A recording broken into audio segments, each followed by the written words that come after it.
বন্ধুরা, আজ আমি ডাউল রান্না করব। পেঁয়াজ রসুন মশলাপাতি একসঙ্গে বেটে নিয়েছি, সেটা দিয়ে দিলাম তেলের ভিতরে। এবার শুকনো মরিচ, লবণ, হলুদ দিয়ে দিলাম। আপনারা দেখতে থাকুন আমার রান্নাটা কেমন হয়।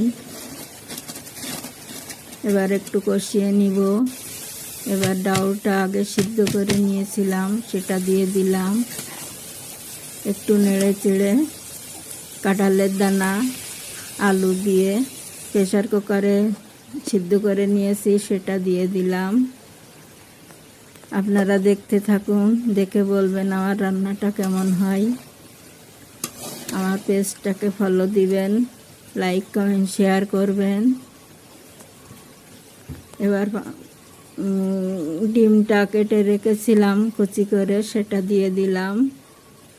একটু নেড়ে চেড়ে এবার একটু পানি দিয়ে দিব।